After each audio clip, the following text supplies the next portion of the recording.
My mom. Well, my mom just turned 90 last Monday, and she's doing well. I actually think a lot of people in this, I think a lot of people will appreciate this. Many of us are in the sandwich generation, and you know, it's when your parents get older, you have to refocus. My mom is a spectacular caregiver to the greatest man alive, and so I think it's actually strengthened her, and she's doing spectacularly well. She's still calling the shots in our family, and my dad is frail, but still alive. Mentally, he's still there. Spiritually, he's in a great place, and so I'm blessed with fantastic parents. And I got a pretty darn good brother, too.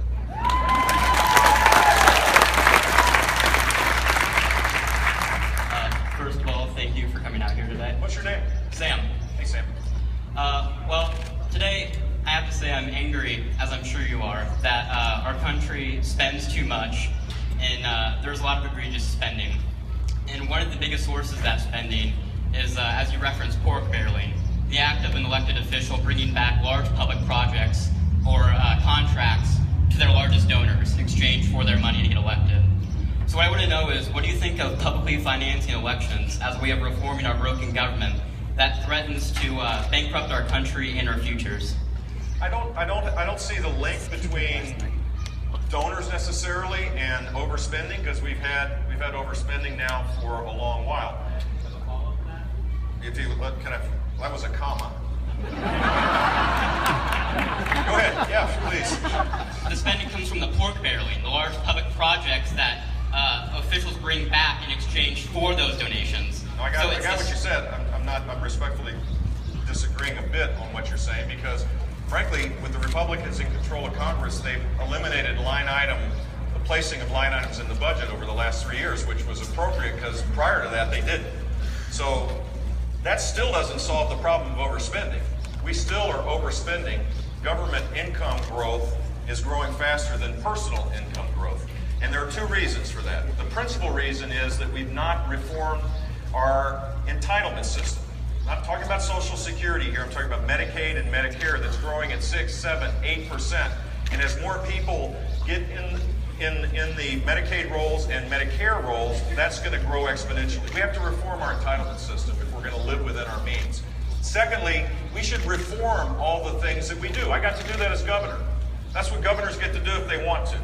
And we had a balanced budget requirement, so I felt compelled to do it. Let me give you an example of how that could work. In this country today, there are 48 million people that are on food stamps, 47. It's dropped from 48 to 47. It's gone from something like 32 to 48 during the time that President Obama's been there. There's an error rate of double digits. It's been noticed. I mean, it's been published. It's double-digit error rates. There's error rates in the Earned Income Tax Credit that just recently came out that's in double digits as well. There's double-digit fraud and abuse in our Medicaid system. So a leader will figure out how to make that change, just as I did as governor of the state of Florida. We can reduce the size and scope of government, and if we grow our economy, we can get this back in balance over an extended period of time. I just, you know, there are people that look for an easy fix, you know, eliminate the Electoral College or eliminate, there's all sorts of redistricting problems, all these things. Those are all worthy objectives, but it's not going to get to the basic problem. Conservatives need to lead this country, and they need to do it in a principle-centered way. Yeah. Governor, as a recently retired member of the military, I served under both your father and your brother, and was proud to do so. And could you just maybe speak on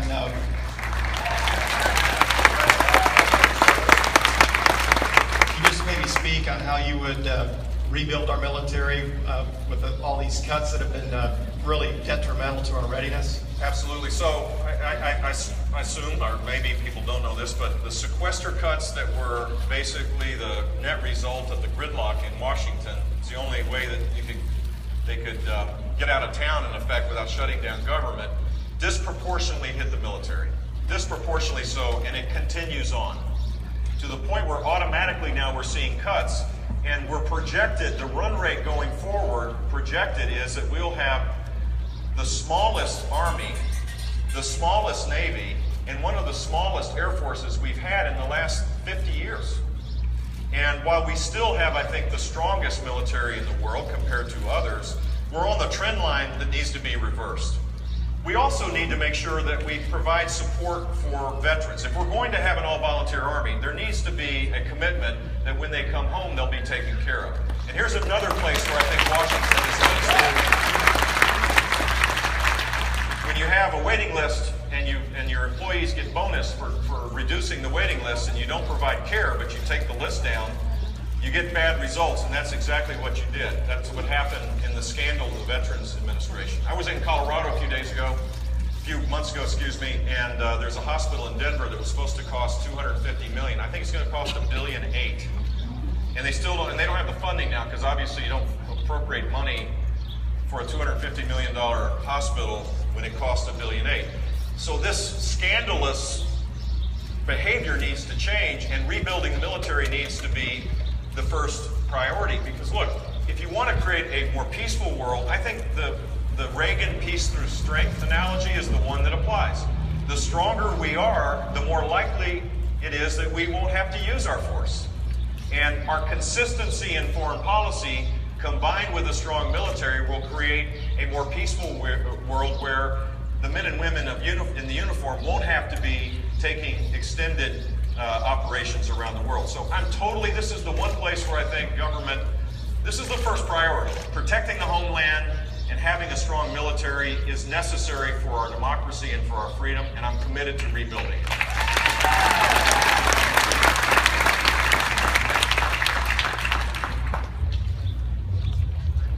Hang on, Bob. It's good seeing you again.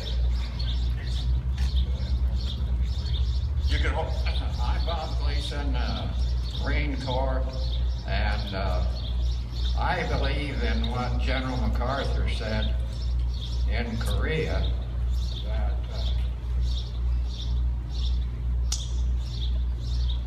you only have one option, and that is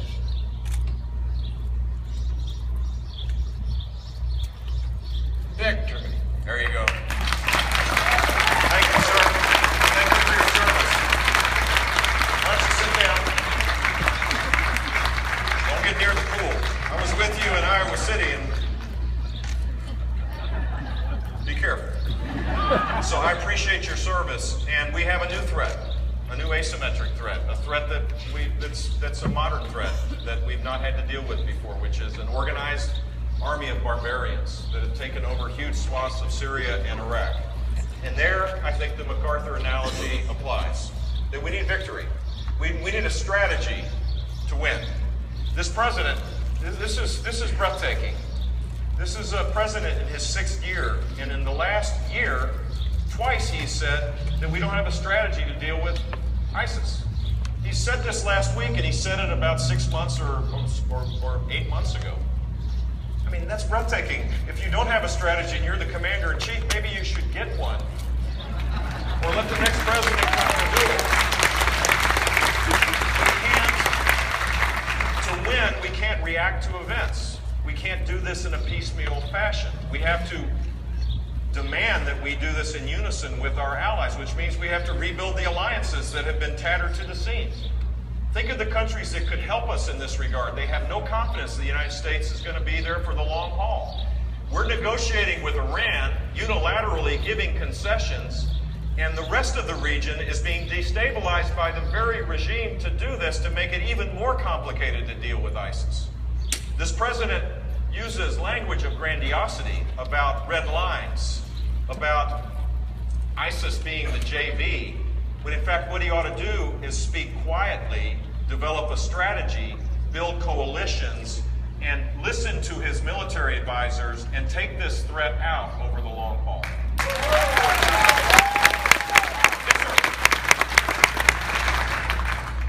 Thank you for being here. My name is Denny, and I have a question that's sort of out of left field. Primero le digo que tu español es muy bueno. No tan bueno como el tuyo. Oh, no creo.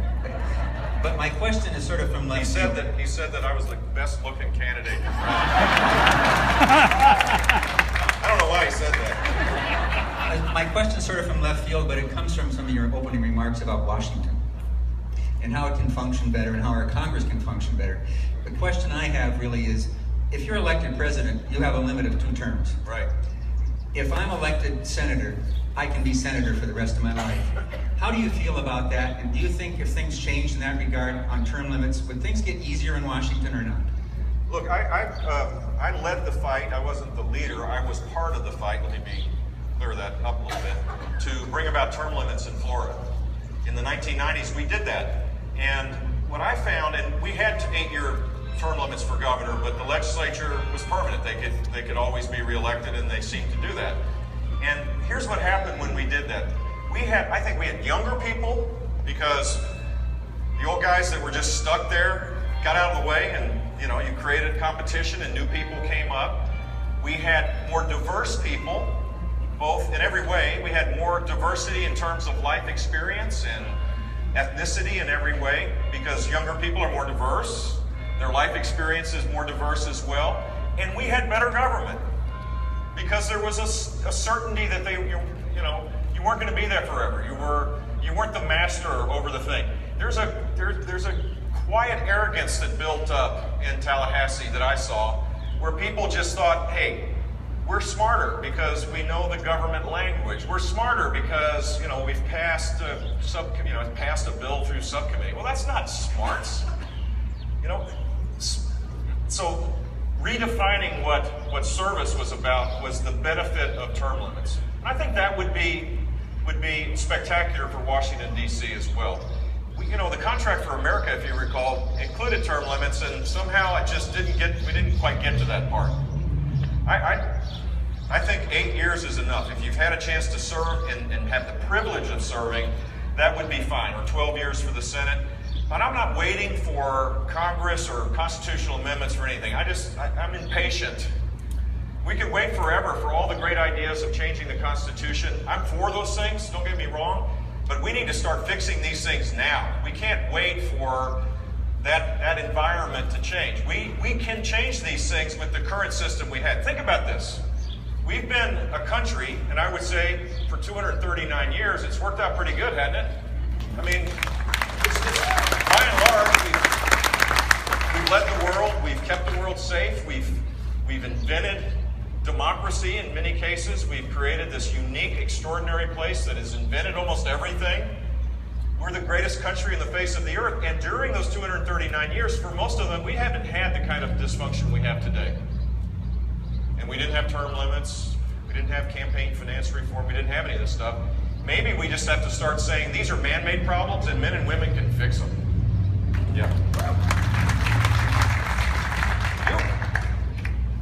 My question is, thank you.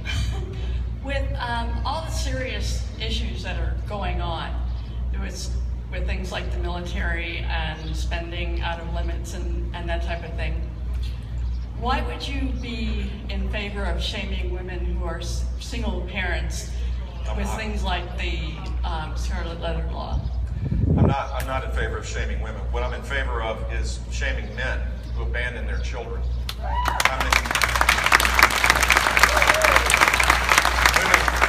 who bring up children by themselves do it heroically. They do it against all odds. Men who don't feel responsible for being part of their child's life create real strains on that family. So when I was governor, we reformed our child support laws so that we increased funding for child support dramatically over the 8 years, so that principally moms could take care of their children better, that men didn't abandon their families.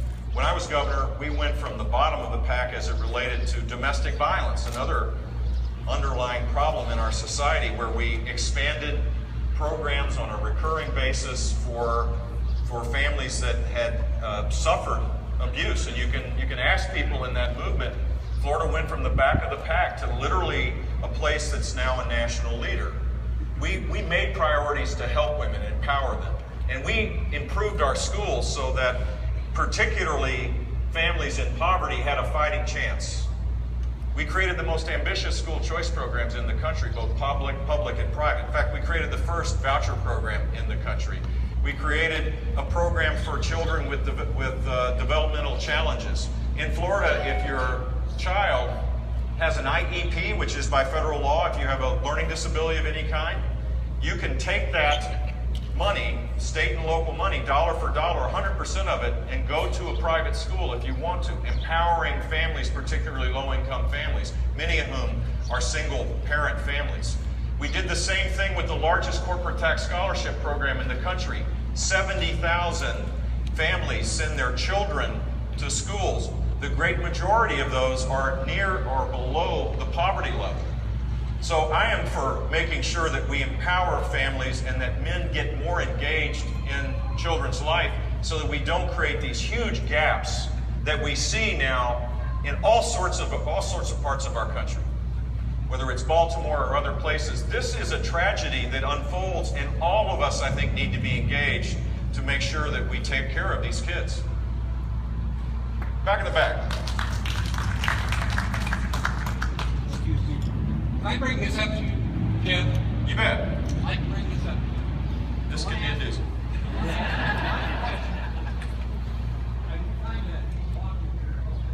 Oh, take your time. I'm going to Charleston, so I'll read it on the plane, maybe. Good, what's your name? I'm Larry. Hey, Larry. And anyway, I don't want you to read this to the public. Okay. For yourself. Okay. It's your tax money. It's your grants. I have one question for you. Okay. Don't respond to me. Respond to these people. Okay. The term is called eminent domain.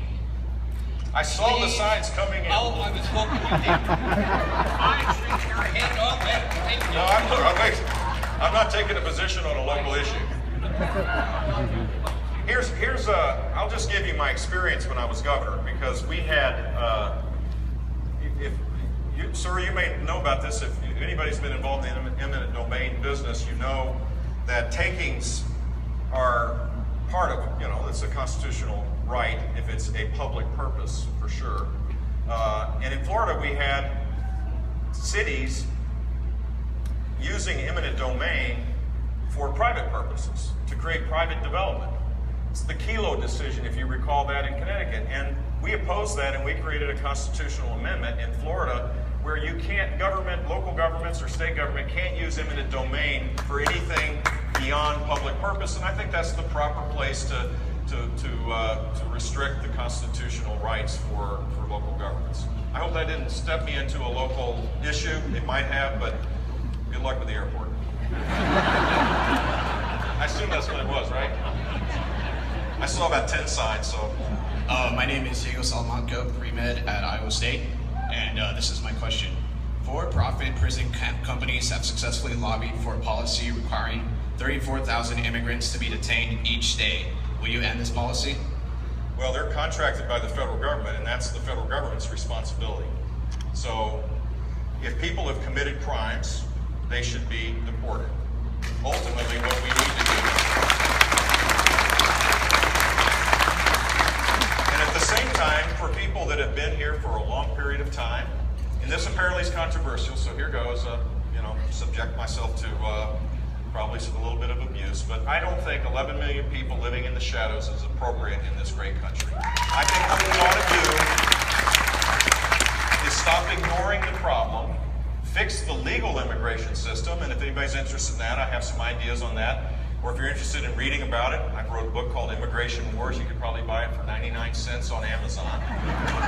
But as it relates to those that have been here illegally, there ought to be a path to earned legal status where you get a provisional work permit, not a guarantee of anything, a provisional work permit where you pay a fine, where you learn English, where you don't receive federal government assistance, where you don't commit crimes, and over an extended period of time, you receive earned legal status. You don't cut in line for people that are outside the country waiting patiently to come in. That, I think, is the just way to deal with this problem. I don't know of any other option, to be honest with you, other than keeping people in the shadows and not fixing a system that needs to be fixed. Here's the deal. Democrats win with this politically. If we just keep this lingering forever and ever, it's a wedge issue that at least for the last 2 presidential races, we've lost. I want to win. I want to win so that we can apply conservative principles. And it will allow us to fix the legal system that needs fixing as well. Canada has more economic immigrants coming into its country than the United States does, and Canada's 1/10 our size. We could have the first 500,000 first-round draft picks every year if we wanted to create a strategy around immigration. And the contract ought to be embrace our values, learn English, pursue your dreams any way you want, but pursue them in an American way. And that's the immigrant experience. By the way, 99.9% of immigrants would take that deal in a heartbeat. We shouldn't be fearful of the things that make us special and unique. We should embrace them in a competitive world. And so I'm not a big fan. I think if people commit crimes, they ought to be sent back. Violent crimes, felonies. I think that's the right thing to do. If you've broken the law here in that kind of way, you ought to be sent back. But for those that are making a contribution, each in their own way, there ought to be a path to earn legal status. Yes, sir.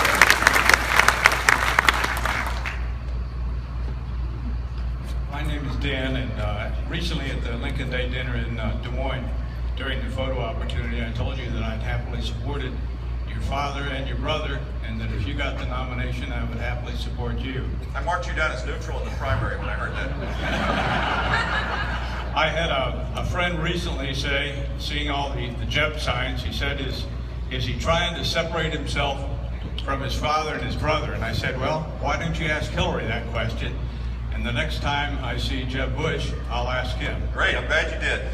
So I ran for governor in 1994. And guess what my sign was? Jeb, exclamation point.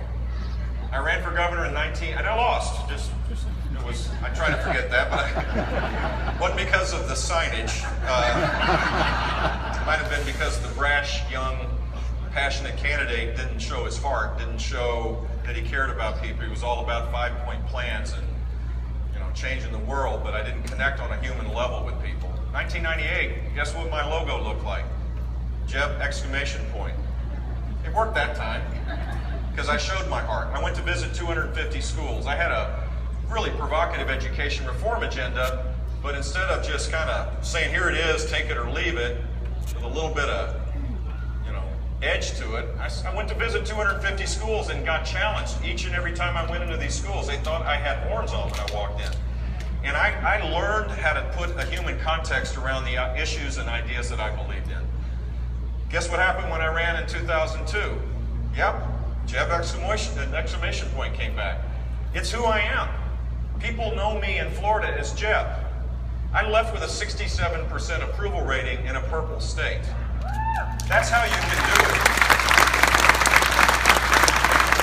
I don't want people to think of me as removed or, above it all, or thinking that I don't have to earn it. I'm going to go earn it. I'm going to work hard each and every day. I'm going to go earn people's support. I'm going to do it with humility. I'm not going to do it with arrogance. I'm going to do it with a first name. And I want people to call me by my first name, Jeb. So this is not kind of hide away from my family. There ain't no way that Jeb Bush is going to hide away from the Bush name. It's just not going to happen. Think about it. Just pause for a second. You honestly think that I can go in the witness protection program and come back out? All of a sudden now I'm Jeb Smith? Look, I am who I am. I'm proud of who I am. I love my family. I love my brother. I love my parents. I love Jeb Jr., who's here. I love my grandkids. I love my wife. I got a great family. I'm not hiding from it. Trust me. I don't know about Hillary, though. Excuse me? Okay, hang on. Wait, stand up and there you gotta. All right, my name's John, and I was rather impressed with your announcement speech that you included a mother of a child with autism, with fairly severe autism. Very good. Couldn't even speak. So, 2-point question. One, how did you improve services in Florida as governor? And what is your national plan to address the autism epidemic? It's now 168. Kids are aging out of the education system. And what are we going to do with these adults who can't get services? Great question. And I'll tell you the Florida story. So I got elected in 1998, and in literally the first week, I think the inauguration day was the first Tuesday, it was like January 2nd. By Thursday, I was summoned to a federal court in Miami to explain why a federal judge shouldn't take over the program for the developmentally disabled in Florida. And I'm thinking, well, that's ridiculous. I mean, how can a federal judge take over a state program? I didn't even thought that was illegal, but apparently federal judges can do these things if they want. So I convinced him to allow me to go to the legislature to fund these programs that were totally in disrepair. I mean, it was a system that by all accounts was bankrupt. And the reason I did it was in 1998, I was in a town hall meeting in Fort Lauderdale with about this same size. It wasn't as pretty an afternoon, we were indoors. And a woman named Bertha Aponte, who you may have heard speak at the rally, got up and just let me have it. I mean, she was in my face, she wouldn't let go. And I finally said, ma'am, you shouldn't think that I don't care about your daughter, and I want to learn from you. So I'm going to give you 4 days in the next month, and you can organize it any way you want for me to learn. So I went to group homes. I met families whose parents' biggest worry, to your point, was outliving their children. Can you imagine that? If that doesn't hit your heart to think about a society where you're going to die. I met a 70-year-old woman whose husband was 70 as well. They had a severely disabled, developmentally disabled child that was 45, and they were worried they were going to die. And there was no help in Florida, none. The Medicaid waiver program was just underfunded, and the waiting list was 30,000 people. So what did I do? I increased the funding for the developmentally disabled programs by 100% over 3 years. We eliminated the waiting list. Now, how would you say a conservative Republican would do that? Because the most vulnerable in our society, abused children, frail elders, the developmentally disabled, ought to be in the front of the line, not in the back of the line, because they truly matter. And I'm not taking a step back. We can say we're going to slash government and do all these things. We need to be smarter about this and deal with the people that truly need the help of government and do it in a cost-effective way. So number one, we funded these programs. We shifted from an institutionalized care model to get back to a community-based model. And then as governor, we reformed our education system, the first state in the country to create a voucher program for children with learning disabilities and with developmental challenges took place in Florida. So if your child had a learning disability, whether it was autism or dyslexia or was challenged intellectually in some way, you could take dollar for dollar the amount of money that the state and local governments generated for education and go to a private school. And 30,000 children have taken advantage of the McKay Scholarship Program. It is by far and away the largest of its kind in the country, and that empowers families that struggle with this issue. And guess what happened? The interesting thing that happened was the NAEP test, back to the nation's report card that benchmarks how all states do. They disaggregate the data. This is going to sound a little nerdy, but they disaggregate the data, so they break it up by race and by ethnicity, and they also break it up by ESE kids, children with exceptionalities. Florida's #1 in the country with children in learning gains for children with exceptional challenges. Why? Because there's a choice that parents have in Florida. They're not trapped in failed schools. They can go to a better private school with state dollars. And the public schools got better because parents were empowered with choices. So that's how we did it in Florida.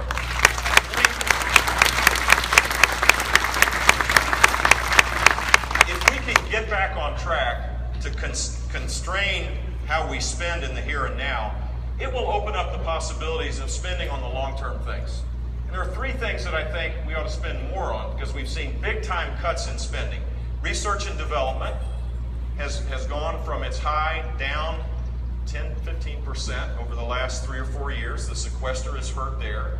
The space program, which is a source of innovation. I'm a little biased because I live in Florida, but what the heck? You guys get a little bit of leeway, right? I think that's an important aspirational part of our country as we pull back. We now use Russian rockets to service the space station. Really? Did anybody imagine that would have been the case 5 years ago, 10 years ago? We're now vulnerable to a increasingly hostile Russia as it relates to our space activities. That would be the second one. And infrastructure. We see crumbling infrastructure. You all had to deal with that here in Iowa this last session. Those long-term things are crowded out. But one of the things, if we increase spending on research and development, I think we need to consider launching the exploration of the brain. This is the most complicated part of science and of the life science sector. We're seeing cures for cancer, cures for hepatitis C. You now can basically live. People used to say that we were going to have an explosion of hepatitis C costs that would just overwhelm us. We have cures for it, literally, medicines that have just been created. Cystic fibrosis, a disease that I've been involved in as a volunteer, raising for the last 20 years $600,000 net a year in Florida. There's a cure. Kids that have cystic fibrosis are going to live as long as we do. That's the world we're moving towards. But when you deal with mental health issues, you deal with autism, you deal with Alzheimer's, it's a mystery still. This great country could find the cures for diseases related to the brain, and in doing so, we will liberate families that have suffered through no fault of their own. I totally believe it. So thank you for that. Governor, could you please give us your thoughts on the nomination of federal judges and Obamacare?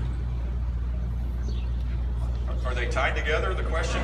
They might actually be tied together because, so I think the president has a duty, not a duty, but this president, if I'm going to be president, would pick judges that were intellectually capable, that could persuade their federal judges, but most importantly, that would strictly interpret the law, that they wouldn't feel like they were legislators. They didn't feel like they could roam off the strict interpretation of the Constitution.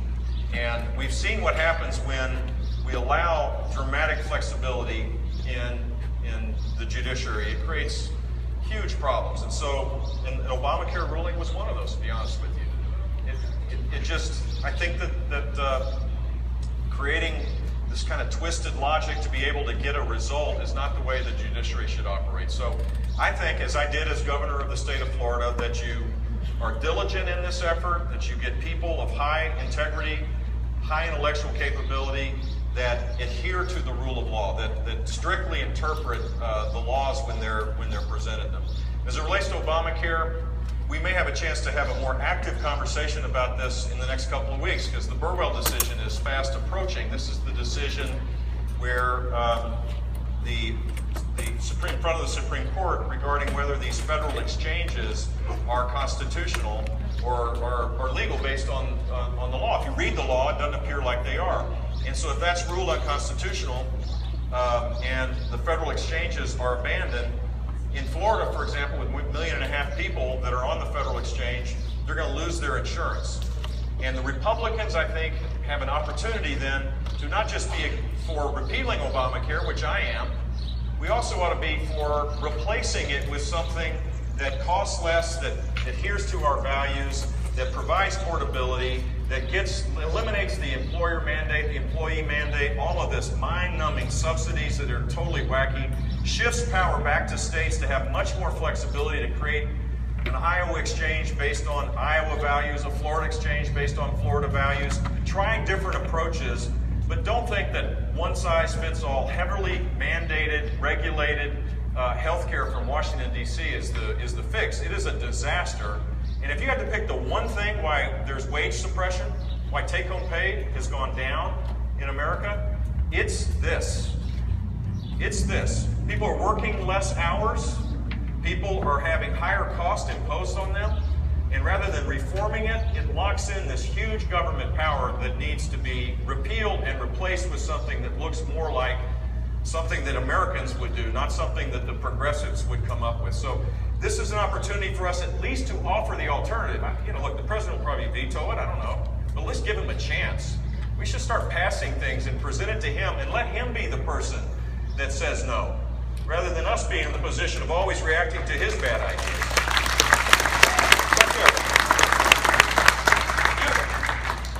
Good afternoon. Hi, my name is Nancy. I want to touch base on educational piece. You shared with us your success regarding education reform for K through 12. I'm curious to know what your plan is in regards to higher education and the rising costs for millennial generations and the challenges they're having with high tuition and high interest rates on student loans. Sure. So first, let me make clear on the K-12 side what the federal government should be doing. Very little or nothing. The government should have no say, the federal government should have no say in the creation of standards, content, curriculum, indirectly, directly, over and out. And if it isn't passed in the reauthorization of the K-12 law, the next president can do this by executive order and then get the reauthorization done. And I would do that. I know how reforms work because I've done it. And it's done at the state level and it's implemented at the local level. And that's our tradition. As long as we do it, this should be a national priority because we're creating two Americas based on education outcomes. As long as we're committed to reform, it has to be done at the local and state level. Higher education has there's a different role for the federal government because the student loan program is administered now, thanks to Obamacare, by the federal government. Basically, the student loan program was nationalized in its majority. And so you have $1.2 trillion of debt, and the cost of education grows faster than health care. It grows faster than anything. It grows like a weed. And so in effect, what's happened is we're using the student loan program to finance these extraordinary costs. And we've been doing it long before President Obama got here. And now it's so extraordinarily expensive, and it's not getting the kind of throughput we need. So let me give you an example. I'm sure this is not the case in Iowa, so because everything's better here. But nationally, we measure college attainment rates for 4-year degrees in 6 years. Rather than 4 years, you would think that a full-time equivalent student would be, you would measure what percentage of those full-time equivalent students would graduate with a 4-year degree in 4 years, but somehow there was a secret squirrel meeting. I didn't get invited, and they decided to say, no, a 4-year degree, we're going to measure it in 6 years. 60% of public university students graduate, full-time equivalent students, not part-time students, graduate with a degree in 6 years. And most of them have debt on top of it. So not only are they have recourse debt on top of their lives that they have to pay off before they buy a home, buy a car, do anything else. They're not getting jobs. They're forced to participate in Obamacare.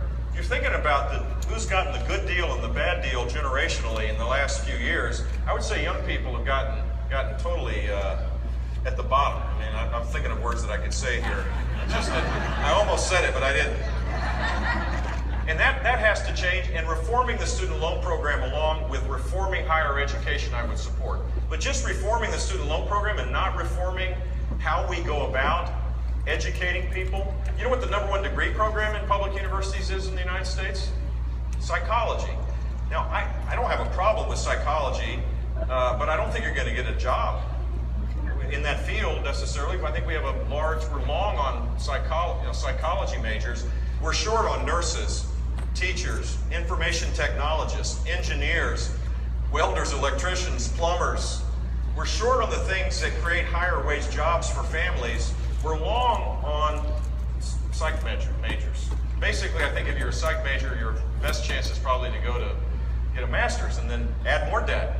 That has to change. We have to be much better at making sure that students understand what the benefits of different degrees are and do it the right way. If you go to a college campus today, again, I'm sure in Iowa it's very different. If you go to a college campus on a Friday, go try to find a class afternoon that is open, or Saturday. We're not as energetic and alive that we need to be, and we're doing a disservice to young people that are really struggling because of this. This is another place where reform is necessary. One more. It's okay? You look like you're kicking me out, so. Yes, sir. Gotta let the first budget question come. Yeah. Well, thanks for the popsicles today, Governor. That was a nice touch on a hot day. Here to serve.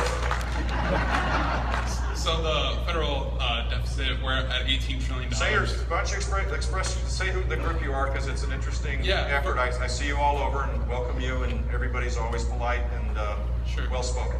So first budget is an organization, and we ask presidential candidates about the debt, because right now it's over $18 trillion, and people like myself, my generation, it's getting passed on to us. And so we don't think that's fair, so we're asking presidential candidates their thoughts on our federal debt and deficit, and what your first budget will be as when you're president of the United States. So my first budget will be focused on, as I said, personal income growing faster than government income, which means that we're going to have to cut a lot of the growth in spending. We're talking about growth in spending. In the first budget world, the first question asked when you figure out the federal budget, this is the baseline for the federal budget.